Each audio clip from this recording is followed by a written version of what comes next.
Shalom Bapak Ibu Saudara semua yang dikasihi Tuhan. Selamat pagi. Sebelum kita mendengarkan khotbah pada saat pagi hari ini, mari kita bersama-sama bersatu berdoa.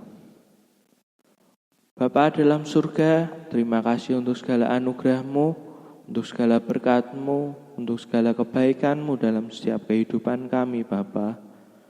Jika saat pagi hari ini kami boleh beribadah kepadamu Bapa, kami bersyukur karena kami masih diberi kesempatan untuk kami dapat beribadah kepadamu.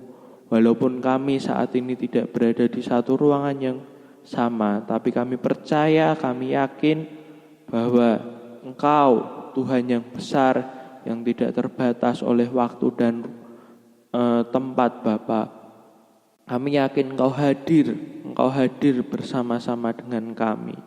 Kami yakin dan percaya setiap firman yang akan disampaikan akan benar-benar tertanam di dalam hati setiap kami, menjadi rema, menjadi pedoman bagi setiap tingkah laku kami Bapa. Kami berdoa, kami serahkan semuanya ke dalam tangan kuasa-Mu, Roh Kudus yang akan selalu mengingatkan kepada setiap kami. Di dalam nama Tuhan Yesus kami berdoa dan mengucap syukur. Haleluya. Amin. Sekali lagi saya katakan shalom Bapak Ibu Saudara. Bagaimana kabarnya? Saya yakin dan percaya kita tetap dalam kondisi yang sehat, kita tetap dalam kondisi yang kuat, karena kita tahu Tuhan yang kita sembah adalah Tuhan yang hidup, yang selalu memberikan kekuatan kepada kita dan selalu ada bersama-sama dengan setiap kita. Amin. Ya, senang rasanya kalau kita boleh berjumpa lagi walaupun tidak secara langsung tatap muka, tapi saat ini kita boleh berjumpa melalui media yang ada. Kita yakin dan percaya ini tidak akan membatasi kuasa Tuhan bekerja dalam setiap kehidupan kita. Amin. Ya, renungan saat pagi hari ini saya akan beri judul yaitu penghibur yang dijanjikan. Kalau waktu yang lalu hari Kamis kita boleh memperingati bersama-sama di mana Tuhan Yesus yang kita sembah naik ke surga. Dan di saat itu sebelum dia terangkat ke surga, dia berpesan kepada murid-muridnya untuk bersama-sama berdoa, berkumpul bersama berdoa untuk menunggu yang dijanjikan oleh Yesus, yaitu Roh Kudus dicurahkan. Nah, kita buka dulu ayat, kita baca bersama-sama di dalam Yohanes 14 ayat 25 sampai yang ke-27.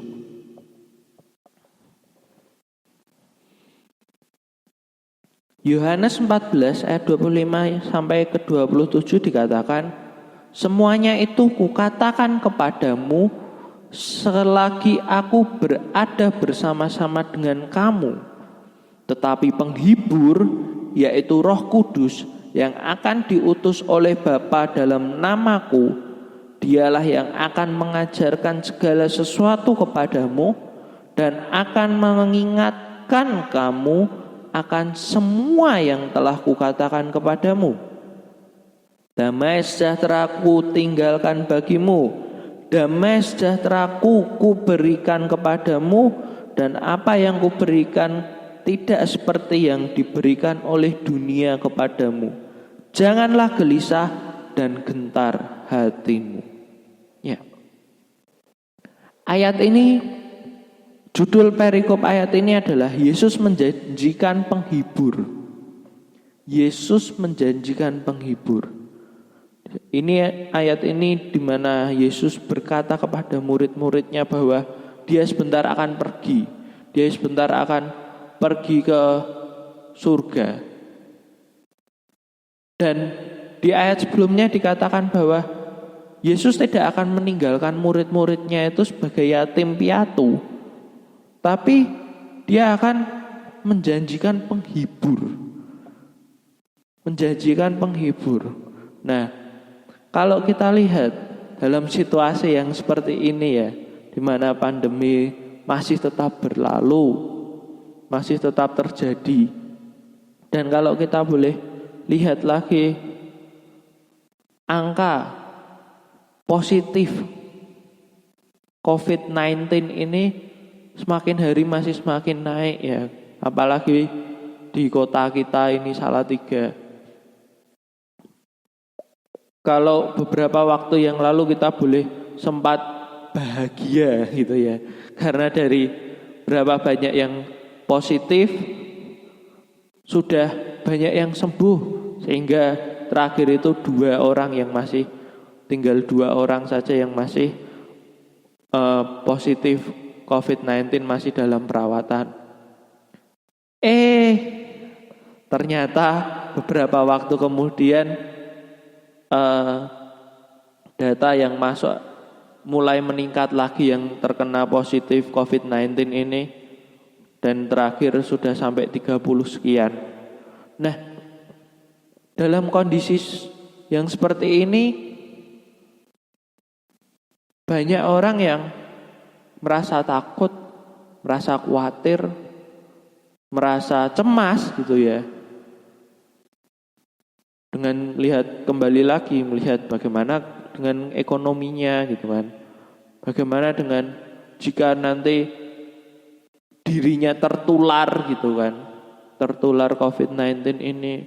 Bagaimana dengan keluarganya yang mungkin ada di luar kota. Bagaimana dengan anak-anaknya gitu kan. Bagaimana dengan orang tuanya. Hal ini mengakibatkan banyak orang yang khawatir, cemas gitu kan. Tidak tahu apa yang harus dilakukan gitu. Bahkan beberapa waktu lalu ada yang sempat berita itu mengatakan ada orang yang bunuh diri karena diduga khawatir, cemas dengan pandemi yang ada seperti ini. Pandemi COVID-19 ini. Banyak orang yang akan putus asa gitu.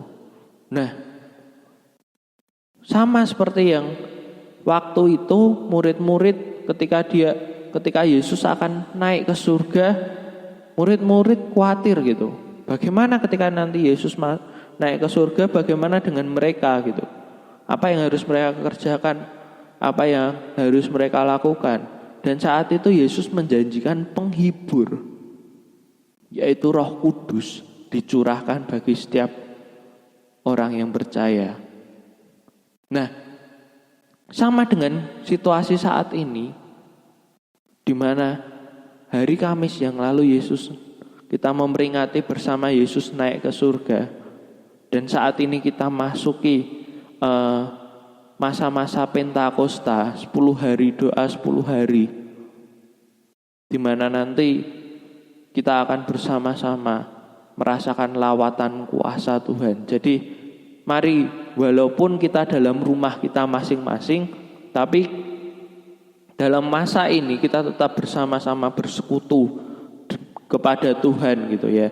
Tetap bersama-sama bersekutu kepada Tuhan. Jangan sampai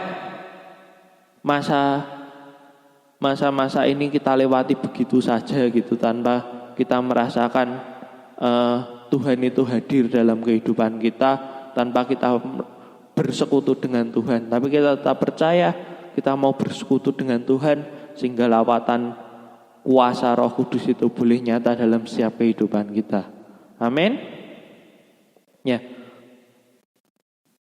Kita yakin dan percaya Roh Kudus itu dijanjikan sebagai penghibur bagi setiap kita. Saat ini gitu kan, kalau tadi boleh kita baca bersama-sama, tetapi penghibur yaitu Roh Kudus yang akan diutus oleh Bapa dalam namaku, dialah yang akan mengajarkan segala sesuatu kepadamu dan akan mengingatkan kamu akan semua yang telah kukatakan kepadamu.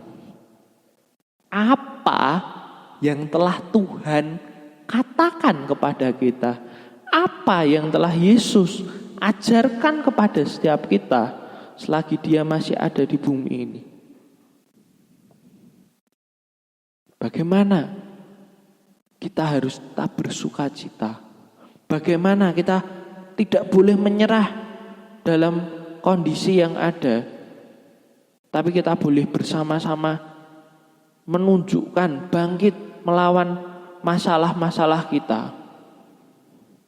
Bagaimana Yesus mengajarkan kepada setiap kita untuk kita tetap melakukan kebaikan, untuk kita tetap melakukan kasih, kita menyampaikan kasih itu kepada sesama kita. Bagaimana Yesus mengajarkan kepada setiap kita untuk kita selalu setia kepada Dia. Nah, penghibur saat ini tentu ya biasanya orang dalam situasi seperti ini akan mencari penghiburan gitu ya. Mencari penghiburan, mencari hal-hal yang lucu gitu. Udah terlalu lama stres gitu kan. Udah terlalu lama takut gitu, udah terlalu lama di rumah gitu. Jadi takut gitu kan. Jadi stres, biasanya nyari penghiburan gitu. Biasanya lihat video-video lucu gitu kan. Apalagi kalau yang sekarang lagi viral itu TikTok gitu ya. Yang namanya TikTok itu pada rekaman gitu kan, melakukan ya nari-nari lah atau melakukan kegiatan apa gitu kan, yang lucu-lucu gitu kan. Nah, orang-orang mencari penghiburan gitu. Tapi kita sebagai orang percaya, kita tahu penghibur yang sejati adalah Roh Kudus yang telah dicurahkan kepada setiap kita. Amin. Nah, oleh karenanya kalau kita lihat kondisi saat ini gitu, mungkin kembali lagi kekhawatiran, kekecewaan itu ada dalam setiap kehidupan kita. Tapi saya mau katakan kepada setiap kita, ingat, yang menentukan kita senang atau kita sedih adalah apa yang ada di dalam setiap kita. Bukan apa yang di luar, bukan apa yang terjadi di sekitar kita. Tapi kalau kita mau memilih untuk kita senang, maka kita akan senang. Kalau kita memilih sedih gitu kan, takut dengan situasi kondisi yang ada, ya udah akhirnya kita juga sedih, takut, gelisah gitu. Tapi kita diingatkan kembali bahwa Roh Kudus itu ada di dalam setiap kita. Penghibur itu telah dijanjikan kepada setiap kita. Dan di ayat selanjutnya kan dikatakan, kamu telah mendengar bahwa damai sejahtera-Ku tinggalkan bagimu, damai sejahtera-Ku kuberikan kepadamu, dan apa yang kuberikan tidak seperti yang diberikan oleh dunia kepadamu. Janganlah gelisah dan gentar hatimu. Damai sejahtera-Ku, ku di sini menggunakan huruf besar gitu kan, K-nya huruf besar. Berarti damai sejahtera Yesus, damai sejahteranya Yesus ditinggalkan bagi setiap kita, agar kita boleh merasakan damai sejahtera yang Yesus rasakan. Damai sejahtera Tuhan sendiri yang boleh kita rasakan. Damai sejahtera surgawi boleh kita rasakan. Bagaimana kalau kita tetap bersekutu dengan Dia, kalau kita tetap memiliki hubungan yang dekat dengan Dia. Makanya dikatakan murid-murid setelah itu disuruh untuk menunggu sambil berdoa gitu kan. Bukan mereka menunggu terus melakukan sesuai apapun yang mereka inginkan seenaknya sendiri, enggak. Tapi mereka disuruh berkumpul berdoa, membangun hubungan dengan Tuhan. Jadi walaupun kita tidak bertemu dalam ibadah-ibadah di gereja seperti biasa, tapi kita tetap membangun hubungan yang erat dengan Tuhan. Biar agar damai sejahtera Tuhan itu ada dalam setiap kehidupan kita. Kalau kita lihat kondisi Kita harusnya khawatir gitu kan. Kita harusnya takut. Tapi enggak. Kenapa? Karena Yesus, karena Roh Kudus, Sang Penghibur telah dicurahkan kepada setiap kita. Amin. Jangan gelisah dan gentar hatimu. Gelisah. Kita harus bedakan gelisah dengan ceroboh ya. Ketika kita gelisah gitu kan, kita mengalami kegelisahan, kita ketakutan gitu. Akhirnya kita jadi pikiran, stres kembali lagi kan. Akhirnya jadi sakit lagi. Tapi jangan juga kita ceroboh.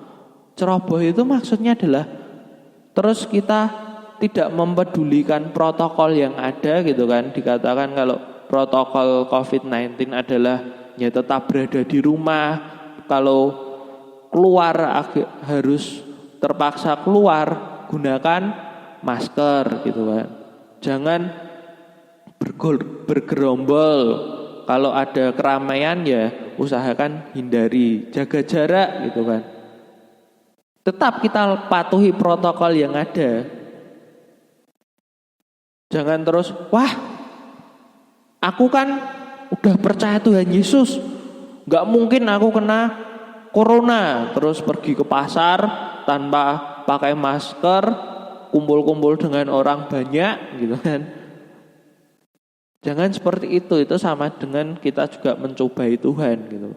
Jangan ceroboh gitu kan. Oleh karenanya kita harus tetap patuhi peraturan yang ada, gunakan protokol kesehatan yang ada, tapi kita jangan takut, jangan gelisah. Karena kita tahu Roh Kudus yang akan memberikan penghiburan kepada setiap kita. Amin. Nah, oleh karenanya walaupun kita berada di rumah, kita tetap bersekutu dengan Tuhan, kita rasakan Roh Kudus yang telah dijanjikan itu menghibur setiap kita. Jangan takut, jangan khawatir, jangan gelisah. Tetap patuhi protokol yang ada, kita yakin dan percaya, biarlah masalah ini segera berlalu, kita boleh beraktivitas kembali seperti sedia kala, tapi jangan lupakan hubungan kita dengan Tuhan. Kiranya dalam kondisi dalam masa-masa Pentakosta ini kita tetap membangun hubungan dengan Tuhan, kita tetap biarlah Roh Kudus itu bekerja dalam setiap kehidupan kita. Ajak dia ngobrol, ajak Roh Kudus untuk berperan lebih aktif lagi dalam kehidupan kita. Amin. Ya. Kiranya Tuhan memberkati, biarlah firman Tuhan ini mengingatkan kepada setiap kita, gak perlu kita takut, gak perlu kita khawatir. Karena apa? Karena penghibur itu telah dijanjikan kepada setiap kita. Amin. Amin. Kiranya Tuhan memberkati. Mari kita sama-sama masuk dalam doa. Bapa dalam surga, terima kasih untuk segala berkat-Mu, untuk segala anugerah-Mu dalam setiap kehidupan kita, untuk segala anugerah-Mu dalam setiap kehidupan kami, Bapa. Kami yakin dan percaya Roh Kudus yang telah dicurahkan kepada setiap kami akan menghibur kami, akan memberikan kepada kami kekuatan untuk kami dapat tetap bertahan dalam situasi semacam ini, Bapak. Ajar kami untuk kami tidak ceroboh, Bapak, tapi kami boleh tetap mematuhi aturan yang ada yang telah ditetapkan pemerintah sehingga kami tetap sehat, tetap berada dalam rancangan kuasa-Mu, Bapak. Terima kasih, Bapak. Kami berdoa bagi setiap tenaga medis yang ada, Bapak. Berikan mereka selalu kekuatan, berikan mereka kesehatan agar mereka tetap dapat menjalankan tugas yang mereka kerjakan dengan baik, dengan hati yang tulus untuk membantu, Bapak. Terima kasih, Bapak. Begitu pula bagi setiap pemerintah yang ada, pimpinan kami, Bapak. Kami berdoa bagi setiap mereka mereka dilimpahi dengan anugerah-Mu, mereka diberikan kebijaksanaan, kesehatan selalu, sehingga apapun yang mereka putuskan itu adalah yang terbaik Bapa. Setiap orang-orang percaya, setiap anak-anak-Mu Engkau juga yang akan memberikan berkat selalu turun atas kehidupan kami anak-anak-Mu Bapa, kesehatan selalu, dan kami yakin dan percaya biarlah masalah ini juga akan segera berlalu Bapa. Kami yakin dan percaya Indonesia dipulihkan, Indonesia boleh bangkit dari keterpurukan, Indonesia boleh menang atas virus ini Bapa. Terima kasih, kami serahkan semuanya ke dalam tangan kuasa-Mu. Di dalam nama Tuhan Yesus kami berdoa dan mengucap syukur. Haleluya, amin.